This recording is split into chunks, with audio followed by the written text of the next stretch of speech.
It was raining the day I found my life packed into 3 black garbage bags on the front porch. It wasn't a storm, just that miserable, gray drizzle that soaks into your clothes and chills you to the bone without you even noticing until you're shivering. I stared at the bags. One of them had ripped near the bottom. I could see the sleeve of my favorite gray sweater, the one I'd bought with my first paycheck, trailing in a puddle of muddy water. There was no note. There didn't need to be. The locks had been changed 3 hours ago. I knew this because my key, the one I'd carried since I was 10 years old, hadn't turned in the cylinder. It had just jammed against the metal, a silent refusal. I had knocked, of course. I had rung the doorbell. I could hear the television on inside. I could hear the distinct, canned laughter of a sitcom track. My mother was home. My father was home. My younger brother, Tyler, was certainly home. But the door remained shut, a solid oak barrier between me and the only life I had ever known. It wasn't a fight that did it. It wasn't a screaming match or a grand dramatic exit. It was a text message I had received while at work. It read, simply, "We need the room for Tyler. He needs his own space to focus on his art. Your things are outside. Good luck." That was it. 24 years of being their son, dismantled in 3 sentences and left in the rain. For a long time, I stood there, staring at the wet sweater. The shock wasn't electric, it was heavy. It felt like someone had poured concrete into my lungs. I wanted to scream. I wanted to pick up a rock from the landscaping and hurl it through the bay window. But I didn't. I just stood there, paralyzed by a strange, sickening sense of logic. Part of me, the part that had been trained for this my entire life, was already making excuses for them. I told myself they were stressed. Tyler had been going through a rough patch. Again, he was 22, brilliant but troubled. A euphemism my parents used to cover up his laziness and lack of direction. I told myself this was just a temporary lapse in judgment. Maybe they were trying to teach me independence, albeit in a cruel way. I convinced myself that if I just waited, if I just apologized for whatever invisible offense I had committed, the door would open. I told myself I was being dramatic for feeling this crushed.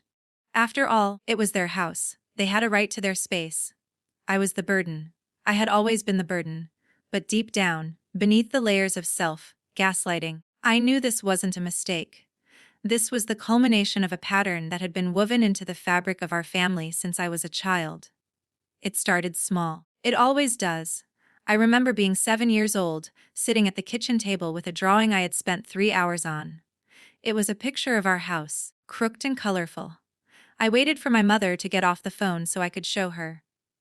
When she finally hung up, she didn't even look at the paper. She looked right through me and asked if I had seen Tyler's toy truck. Tyler was crying in the other room, and my masterpiece was just an obstacle in the way of his comfort. That was the dynamic. Tyler was the protagonist of our family movie. I was the extra in the background, the one who held the boom mic and made sure the lighting was right. When I got straight A's, it was expected. "That's nice," my father would say, not looking up from his newspaper. When Tyler passed a class with a C-, we went out for ice cream to celebrate his hard work and improvement. I learned to be small. I learned that my needs were volume, and volume was annoying. I learned that love was not a default setting, it was a transaction. And the currency was utility. By the time I was a teenager, I had perfected the art of being useful. I fixed the Wi-Fi. I mowed the lawn without being asked. I cooked dinner on Tuesdays and Thursdays because Mom was too exhausted from dealing with Tyler's latest crisis at school. I became the invisible glue holding a fragile vase together. I thought that if I just worked hard enough, if I was just good enough, eventually they would look at me with the same adoration they directed at Tyler. I was wrong. The realization should have hit me sooner, but hope is a dangerous thing, it blinds you. The only person who ever really saw me was my grandpa. He was my father's father, a quiet, stern man who smelled of tobacco and old paper. He didn't say much, but he watched. He watched how my parents would forget to set a place for me at the dinner table. He watched how I wore hand-me-downs while Tyler got the newest sneakers. 2 years ago, just before he passed, Grandpa called me into his study. He was frail then, his skin like parchment paper stretched over bone. He handed me a small, rusted tin box. Inside was a single bank card. It was black, heavy, and cold to the touch. It didn't look like a normal debit card. It had no numbers on the front, just a name embossed in silver. The Sovereign Trust. "Keep this," he had whispered. His voice raspy. Don't tell your father. Don't tell your mother, and certainly don't tell that brother of yours. This is for when the rain comes, Alex. And the rain is coming. I hadn't understood him then. I thought it was just the ramblings of a dying man. I tucked the card into the deepest pocket of my wallet and forgot about it. I went back to trying to buy my parents' love with obedience. But standing there on the porch, soaked and shivering, I remembered his words. The rain is coming. I dragged the garbage bags to my rusted sedan. I shoved them into the back seat, the smell of wet wool filling the car. I had $40 in my checking account. My parents had borrowed $2,000 from me last month to pay for Tyler's court fees after a reckless driving incident.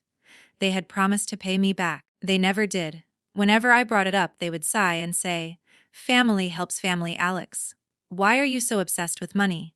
I sat in the driver's seat, the engine idling. I had nowhere to go, no friends I could impose on. I had let most of my friendships wither because I was always too busy running errands for my parents.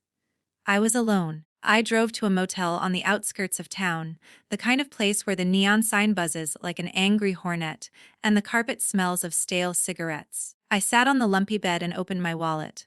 The black card was there, tucked behind my license. I stared at it. The Sovereign Trust. I didn't think it would work. I assumed it was some old account with a few $100s in it, maybe enough to get me an apartment for a month. But I needed to know. The next morning, I put on the only dry suit I had, the one I wore to funerals, and drove to the address listed on the back of the card. It wasn't a regular bank. It was a nondescript building in the financial district, all glass and steel. There was no ATM in the lobby, just a receptionist sitting behind a marble desk. When I handed her the card, she didn't swipe it. She looked at the name, then looked at me. Her expression shifted from polite indifference to sudden, sharp alertness. "One moment, sir," she said. She picked up a phone and whispered something. 2 minutes later, a man in a tailored navy suit walked out. He looked like he cost more than my entire life. "Mr. Sterling," he asked, extending a hand. "I'm Mr. Henderson. Your grandfather left specific instructions for this day. Please, come with me." I followed him into an office that overlooked the city skyline. My heart was hammering against my ribs. I felt like a fraud, a child playing dress up. I kept waiting for him to tell me the account was closed, or that I owed fees. And Mr. Henderson sat behind his desk and typed something into his computer. He adjusted his glasses. Then, he stopped. His hands froze over the keyboard. He blinked. Once, twice. He leaned closer to the screen, his breath hitching slightly.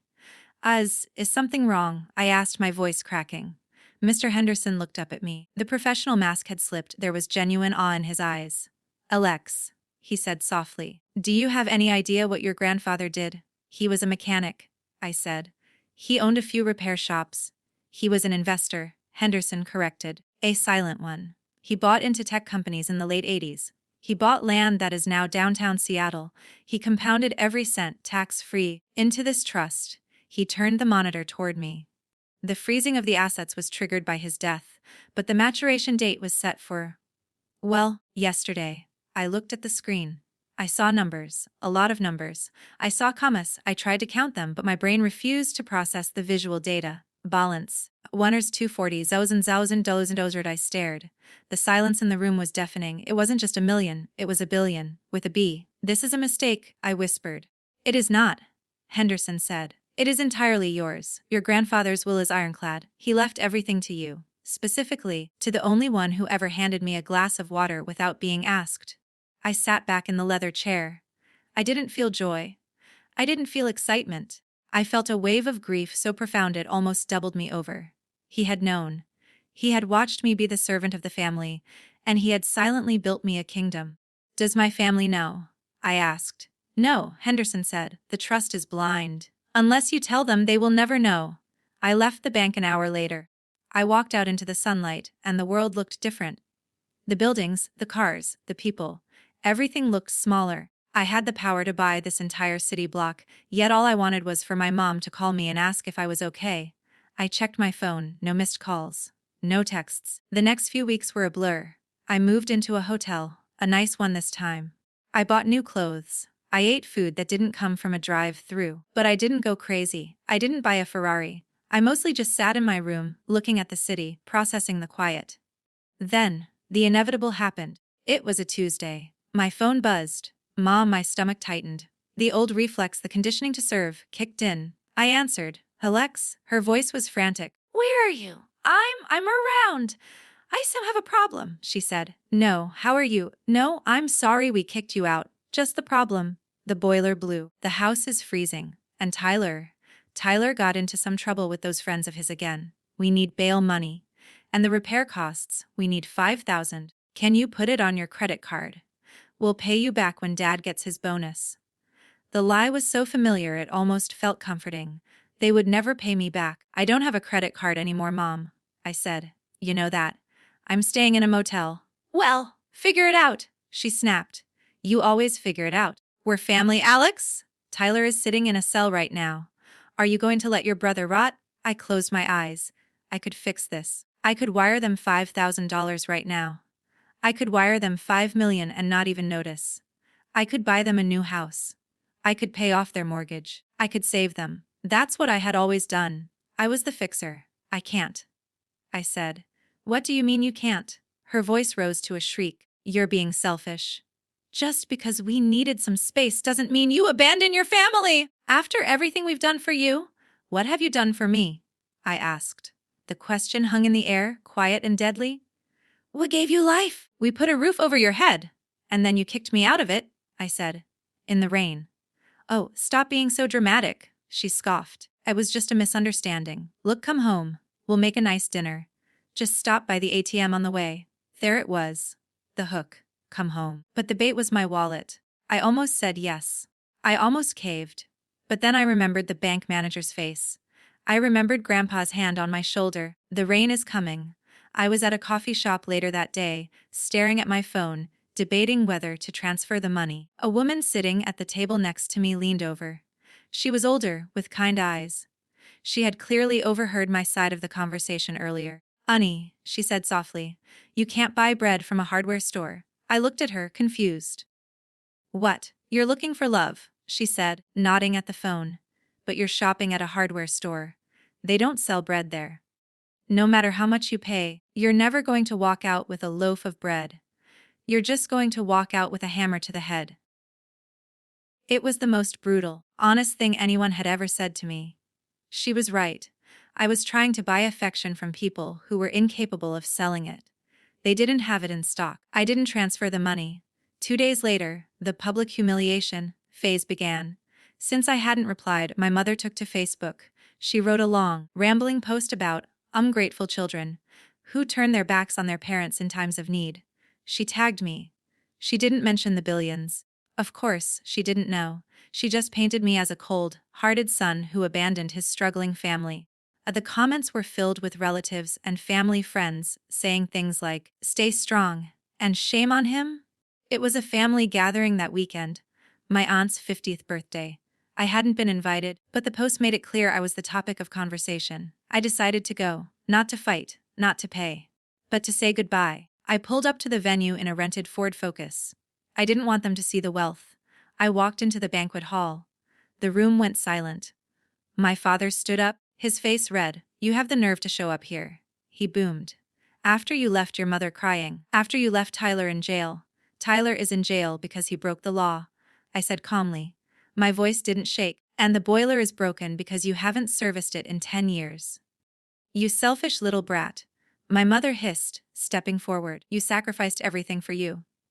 "You sacrificed me for Tyler," I said. The room gasped. "I'm not here to fight," I continued. "I'm here to give you something." My mother's eyes lit up. She thought it was a check. She thought I had broken. She extended her hand, expecting the envelope, the cash, the salvation. I reached into my pocket and pulled out my key. The old key to the house, the one that didn't work anymore. I placed it on the table. "You changed the locks," I said. "So you don't need this back, but I wanted to make it official. I'm done." My father laughed. "You'll be back. You have nowhere to go. You're nothing without us." I looked at him. Really looked at him. I saw a small, fearful man who had bullied his way through life. I saw a mother who used guilt as a weapon. "I'm not nothing," I said. "I'm free." I turned and walked out. Behind me the shouting started. They called me names. They screamed that I was dead to them. I got in my car and drove away. The fallout was predictable. They lost the house 3 months later, without my rent. And my constant repairs, the infrastructure of their lives collapsed. Tyler eventually got out of jail, but without me to bail him out of the next mess. He ended up right back in. They tried to contact me. When the foreclosure notice came, the voicemails changed from anger to begging. "Alex, please, we're family. We love you." It was hard to listen to. It hurts to hear your parents beg. Part of me wanted to swoop in, write the check, and be the hero. I could have bought the house and let them live there. I could have solved every problem they had with a snap of my fingers. But I remembered the woman in the coffee shop. You can't buy bread from a hardware store. If I saved them now, nothing would change. They wouldn't love me. They would just love my utility. They would consume me and the money, until there was nothing left. I blocked the numbers. I changed my email. I moved to a different state. I bought a small house near the ocean. Nothing flashy, just quiet. I started painting, something I had always wanted to do but was told was a waste of time compared to fixing computers. I used the money to start a foundation for kids in foster care, kids who had been kicked out, kids who felt invisible. I found purpose in helping people who actually appreciated it. Sometimes, late at night, I listen to the ocean and I think about them. I wonder if they ever found Tyler's truck. I wonder if they realize why I left. I realize now that the $1.2 billion wasn't the gift. The money was just a tool. The real gift Grandpa gave me was the ability to say no. He gave me the means to walk away from a table where love was never being served. I chose peace. It's a lonely kind of peace sometimes, but it's real. And it's mine. So, I have to ask you, if you held the keys to the kingdom, but the price of entry was your dignity, what would you have done in my place? Was I wrong for choosing peace?